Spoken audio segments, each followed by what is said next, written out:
Good afternoon. Good afternoon. All right, court is calling 2025 CR 009-749 State versus Cullen Spencer O'Neill. Can I have parties annexed? Magdalene Brown for the state. Brian Kimbrough for Mr. O'Neill. All right, and are you Mr. O'Neill? Yes, ma'am. All right, according to your plea bargain agreement, punishment is to be assessed at a cap of 8 years in the prison. The state is opposed to your applications. Have both parties had a chance to review the PSI report? Yes, Judge. Yes, Your Honor. Any objections to the PSI report? No, Judge. No, Judge. All right, state, you're opposed. Do you have any witnesses? No witnesses, Judge. Defense, any witnesses? Yes, we have some witnesses, Your Honor. All right, call your first witness. Before I do, Your Honor, I have some letters that I wanted to present the court on his behalf, and I believe, and I did give a copy to the state, and I believe they were opposed to my doing so. So I wanted to give them an opportunity to speak to that. All right, any objections to the court reviewing the letters? Yes, Judge. I'm going to oppose their hearsay. I can't cross-examine the witnesses on those statements, and I don't believe they're sworn statements either, so I'm going to object to them. Well, Your Honor, I've produced, these have nothing to do with the incident. They're only about the character and the information about the defendant. I think it's part of the court's duty. So with regards to whether they're hearsay or not, the court needs to review it to see if it is hearsay. And then You can rule. if the court determines it is hearsay, then the court can always disregard. All right, with regards to the state's objections to the court reviewing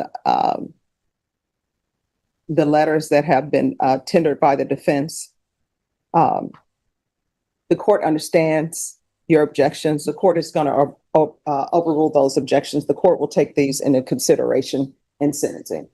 Would one like to have a copy so they can review them? Oh, I've reviewed it.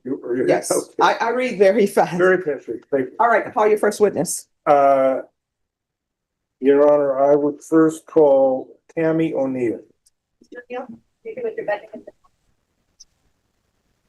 Yes.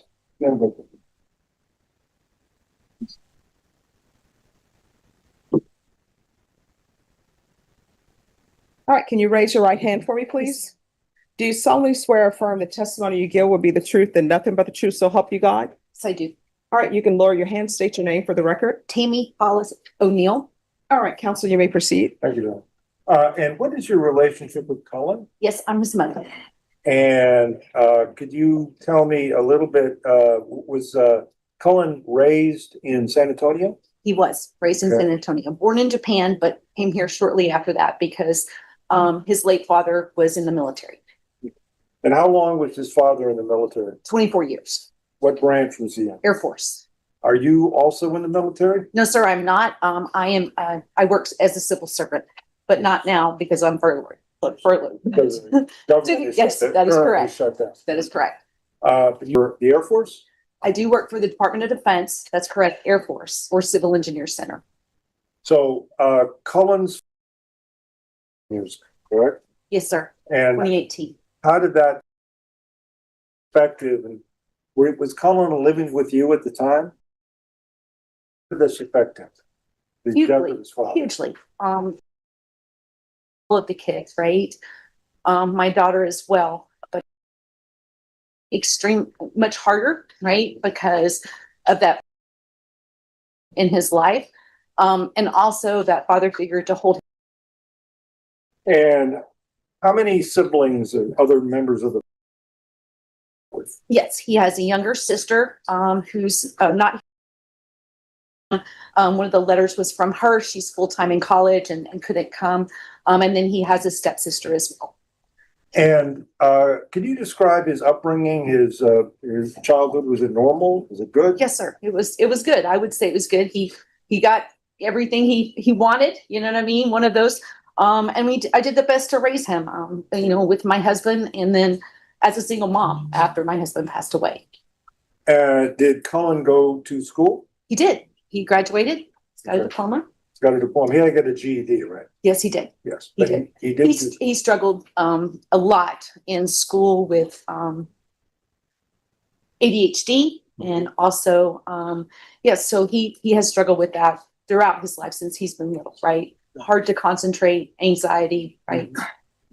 And has he, been employed, generally speaking, since he got out of high school? Yes, sir, he has. He has.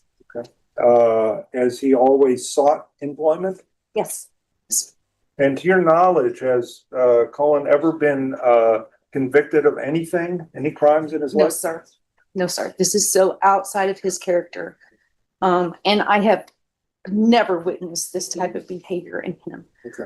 Which is, why this is so shocking. I've had so many conversations with him, and I think he regrets what happened, right? I feel like from his personality, this is just not something he typically would have done. And I feel like that it was a mistake. He just made a poor decision, a very poor decision. And he's always lived at home, correct? Yes, sir. And so you've gotten to know his friends. Yes, absolutely. Okay. And would you say, based on your knowledge and your observation, are his friendships appropriate age-wise? Yes, sir. I've never seen anyone under legal age at my house. That's another thing I think that my daughter wrote in her letter, that even when I'm not there, she didn't witness that either as well. His relationships have always been with people of age, which is why this incident was so outside of his normal character. And has he had friendships that were long-standing? In other words, friends that he's had for many years? Oh, yes, yes. He has friends that he went to kindergarten with, right? And one is here today, actually, so. Now, you know that we're here to ask the judge to place Cullen on community supervision Yes, for sir. adjudication. Yes. You think that he could succeed on community supervision? Yes, sir, I do. I do. I very much do. I think that he needs that discipline, right, of being able to check in continually. He's been on an ankle monitor for the last year and a half and has done that very successfully, right, to be able to check in and be accountable to that. I think that he can give back to society by working and doing other things while he was on probation versus if he was incarcerated. And that's fine. Pass the witness. All right, any questions? No questions, Judge. All right, thank you. Thank you. I appreciate your consideration. Thank you. And I would call, yes, I would call Deborah Higgins. Deborah Higgins.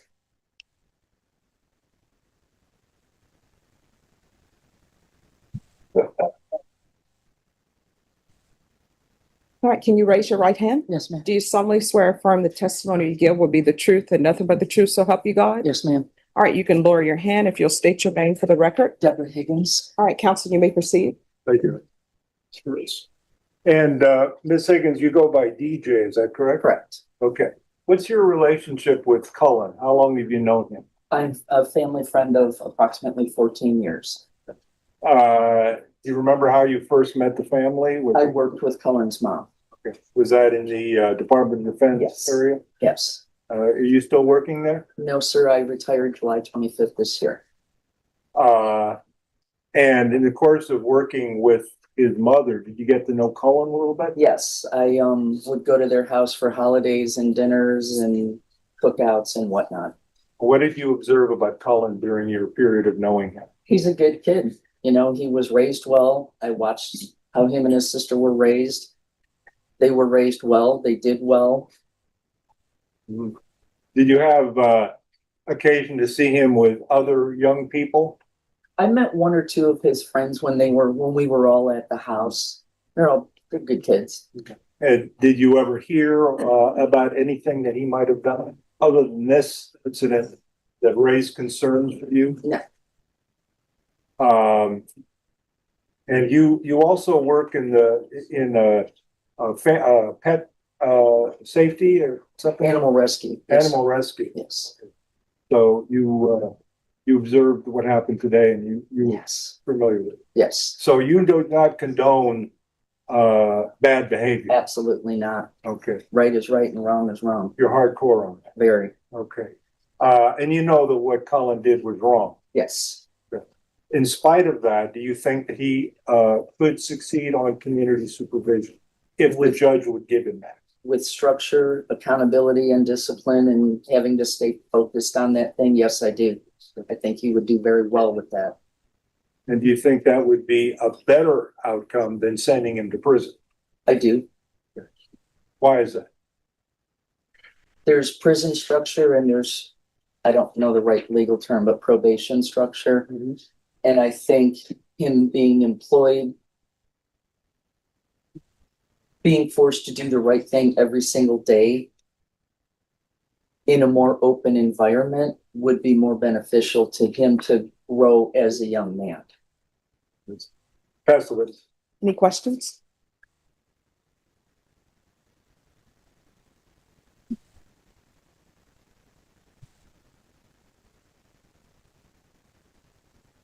No.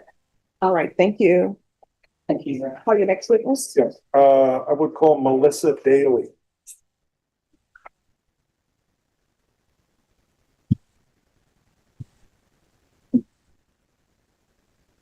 Hello.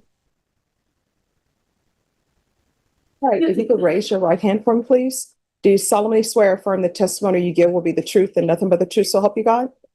All right, you can lower your hand, state your name for the record. I'm Melissa Daly. All right, just keep your voice up so the court reporter can hear. Defense, you may proceed. Thank you, Your Honor. Ms. Daly, you're acquainted with Cullen O'Neill, correct? How did you know Cullen O'Neill? I've known Colin since he met my son practically in kindergarten.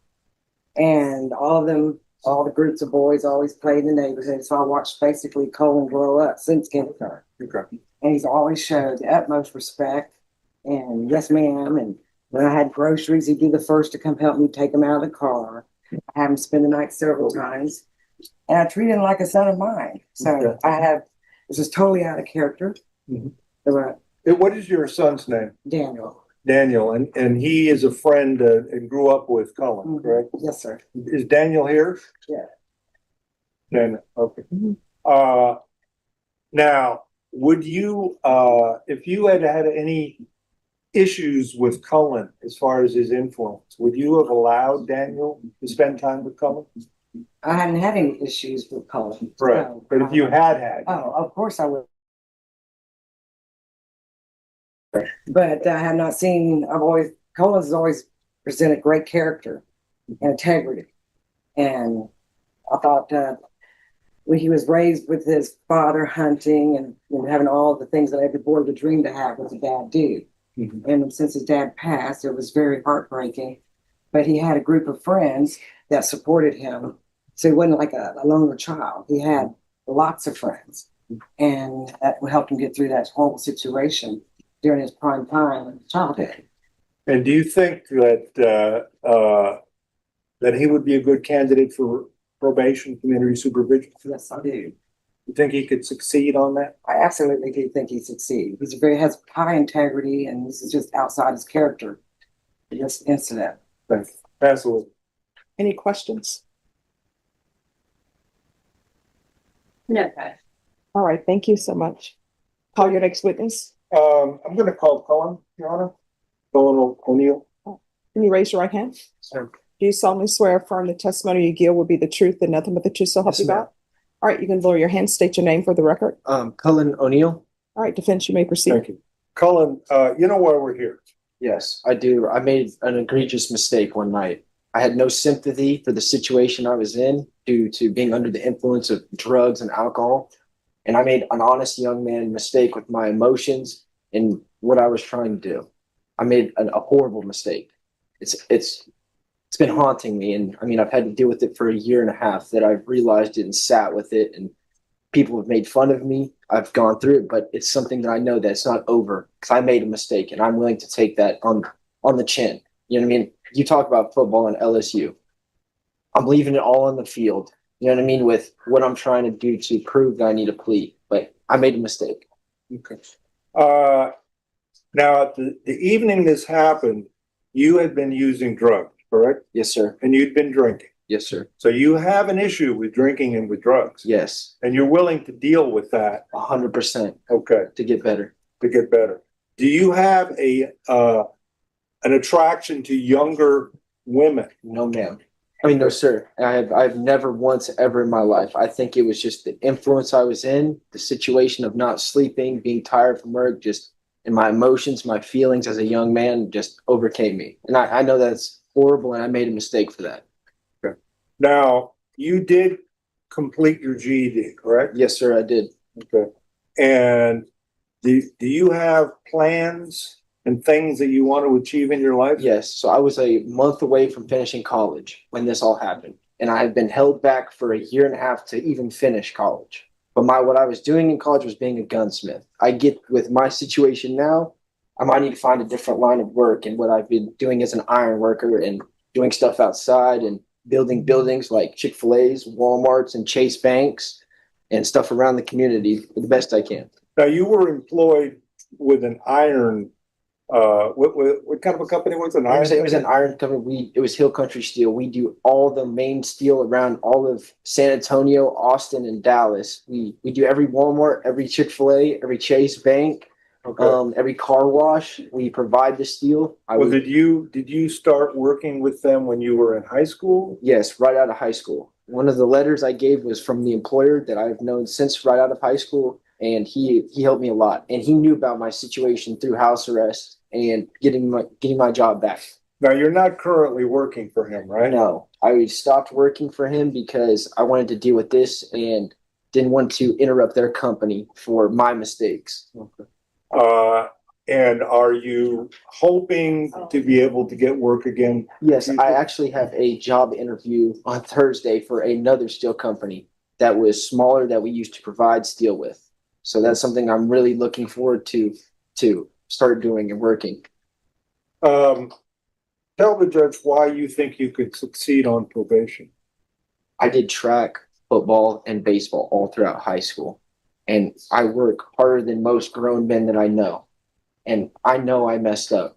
And I don't want to do prison because that's just not something I know I will succeed in, unfortunately. But I know that doing the plea and being on a schedule, checking in and doing things like that will really help me a lot. Get my life back on track. I'm young. I made a horrible, horrible mistake for my age. And I know that I want to be able to recover from it and not be stuck. Now, when this happened, understanding the situation, you do admit that you were told that the girl was 15. Yes, correct? Yes, and you also admit that when you were going to see her, it was because you were intending to have sex with her, right? Yes, I admit to that. You know what I mean? I admit to the court to take my honesty because I made a mistake. Yeah. But that's not something you have ever done. Never thought about it, never once been around it. And I have a little sister. How could I do that to her? Okay. You know, like that's something that I really think about a lot and being a better image for her, especially with the situation I'm in. I want to get out of this and be better for her. And she was one of the main people that wrote a letter. Okay. Pass the witness. State. A couple questions. Yes, ma'am. You talked to probation prior to this hearing, correct? The pre-sentencing report. Yes, ma'am. And when they asked you about the offense, you minimized it, correct? I was nervous to what I said. I was very nervous on what needed to be said, and I wasn't sure what to say. I've never been in a situation like this, and I've never had the thoughts that I had. But when you spoke to probation, you did minimize what you did in this offense, correct? I wouldn't say minimize. I told my side the best that I felt that I could. But I did make mistakes. I did say things I wasn't supposed to, and we're here in this situation because of my mistakes. This is And a the pivotal officer- moment of the hearing. Rather than focusing only on punishment, both sides are now directly challenging the defendant's credibility and future risk to the community.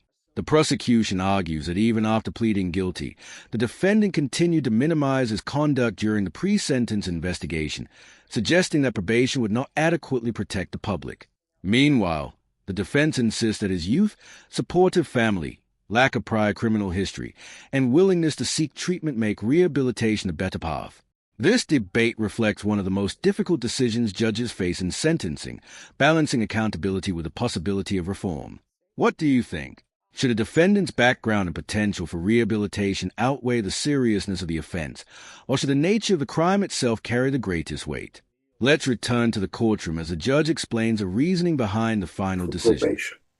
He checks off the boxes, so to speak.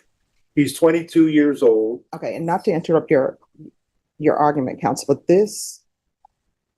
Well, no. This is what I wanted to address, but nobody addressed it. I don't know if anybody wants to address it. And it has to do with the cocaine that's mentioned in the PSI. And I don't know if you want to address part of that with your, yeah, I mean, I could ask him. Okay. If I could recall. and I'm sorry about that. Yes, you could recall it. Sure. You had cocaine that night, correct? Yes, it was for myself. Yes. And you were using cocaine. Yes, I was. And you were, as you earlier testified, you were using alcohol too. Yes. And you had and did this problem develop like years before? It mainly developed a year or so before of just working hard and just trying to stay up and just trying to deal with college and deal with a full-time job. I didn't know how to overcome myself or talk to and that's just what led me down the rabbit hole right there. And I just messed up. And you understand that when you got to the point what happened that night, you were showing you had an alcohol and drug problem. Yes, I definitely did. And you have it now. Correct? I wouldn't say now. I have definitely resorted to staying off, being a lot better person just due to my probation with my ankle monitor. You know what I mean? Just in case, for whatever reason, they wanted to drug test me or whatever, God forbid, that they would do. I mean, and I have a little sister and my mom, and I don't want to keep that image. I really don't. You know, that's why I really would I don't mind doing drug tests, drug classes, or probation or whatever. All right. And I just asked that because I forgot to bring it up so that could be cleared up because it was in the PSI. So sorry for the interruption. Okay. No, you're fine. Are there any other questions? No more questions. All right. I'm sorry. You may Okay. proceed with your argument, Okay, counsel. thank you. That charge was Dismissed. dismissed. Yes. Again, as I was saying, I think my main point is that Cullen is a very good candidate for probation. He has no criminal history. He is 22 years old. He has a very, very supportive family. He has friends that he's had since he was in kindergarten that are still his friends. I brought family members and I brought friends that have known him that are not related to him. All of them, including the letters that the court read from his employer and from other people that are friends that are not family. His sister did write a letter. All of them attesting to Cullen's character and their long history of knowing him. That isn't to say that what he did was not illegal and wrong. He should be punished for it. But he should, in my opinion, be punished in such a way that he is rehabilitated. This is a case where, to me, it cries out for rehabilitation, not for prison. Prison would be the opposite, in my opinion, of what should happen. Now, I know that this is a crime that is extremely terrible, and there is a lot of outcry against this behavior. And I agree, it's fine. I'm not opposed to that. But in the appropriate circumstance, and I think this is one, a person that does this kind of crime can be rehabilitated and can go forward and contribute. And of all the people that I've represented for some time in the last couple of years, Cullen seems to me to be the best candidate for probation. And I'm hoping that the court will give him that opportunity. Whatever program, whatever monitoring the court feels appropriate, I'm asking the court to give him that chance. All right, state. Judge, I respectfully disagree with defense's view that this defendant is a great candidate for community supervision. This defendant has a pattern and throughout this case of hiding and minimizing his behavior. When he speaks with the undercover instead of putting what he wants to do in a text message. He insists on talking. And he says those things over a voided message, so it's less traceable. He gets there. What happens. He gets arrested. He gets to this court. He pleads on this case to supposedly take responsibility. And when given that opportunity to take responsibility to the PSI officer, instead of just saying, I chose to go there that night, he says, well, she pushed me. The officer pushed me to do it. The undercover pushed me. He blames the undercover, doesn't take full accountability.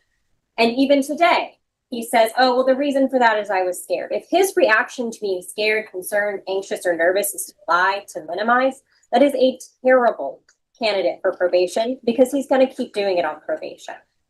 Judge, the descriptions in this report that the court has in the stipulations of what he specifically says, he's not just saying he wants to meet up and have sex with a 15-year-old. He uses graphic sexual language, graphic violent language to talk about not only physically, but sexually abusing a 15-year-old child, who he fully believes at that time is a 15-year-old child. I understand that this defendant is young. There may be some substance abuse issues.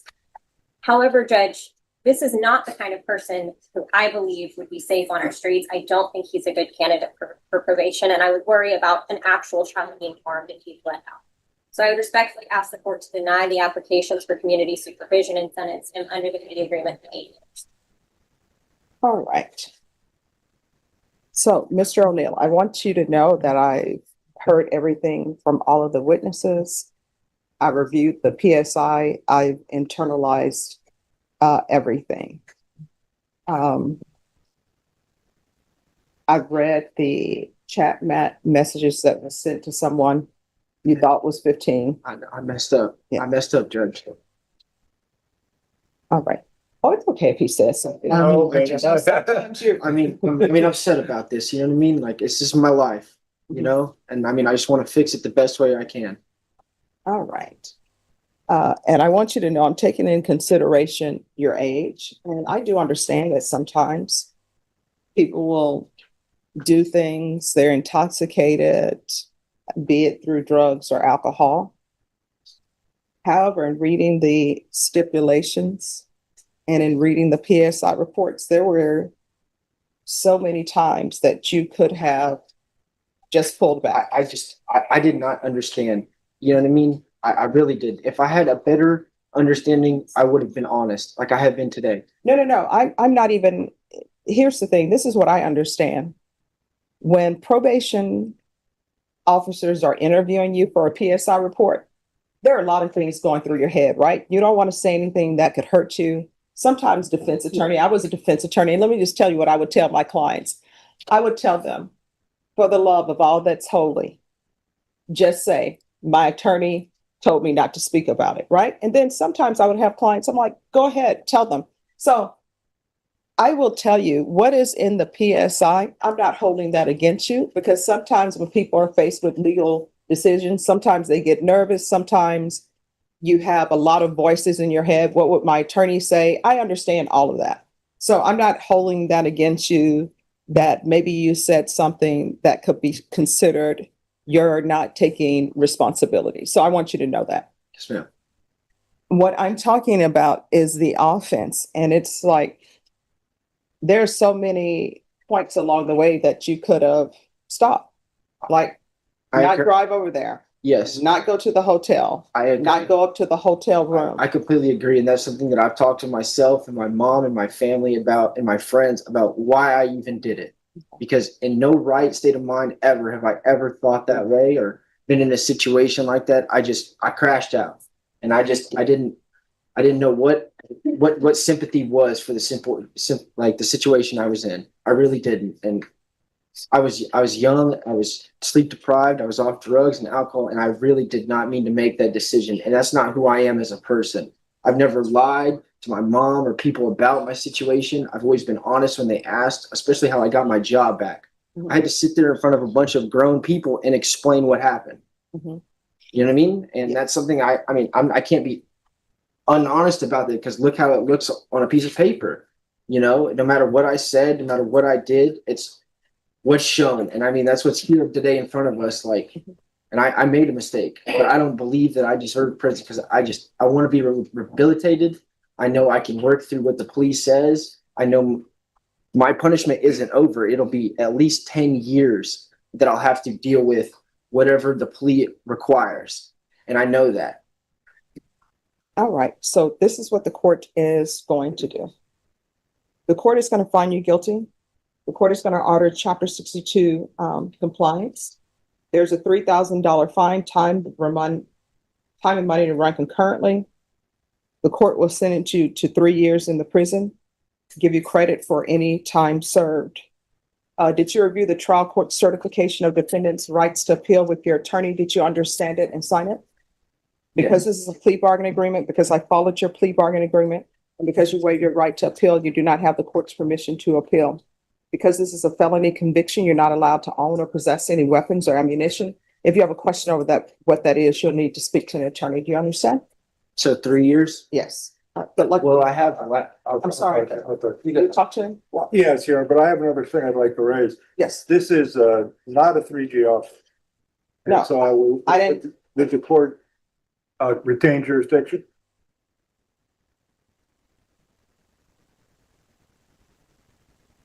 I'll consider it. I tell you what, you can file whatever you want to file, and then the state, you can, make whatever arguments you May I- want to make, counsel. Excuse me. May I hug my mom?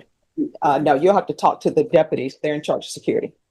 Counsel, yes, you can file it and I'll consider it, and I will, once it's filed, if he decides to file it, then of course, The hearing state you'll have. concludes with the judge denying the request of community supervision and imposing a 3-year prison sentence, along with a fine and the additional legal requirements announced during sentencing.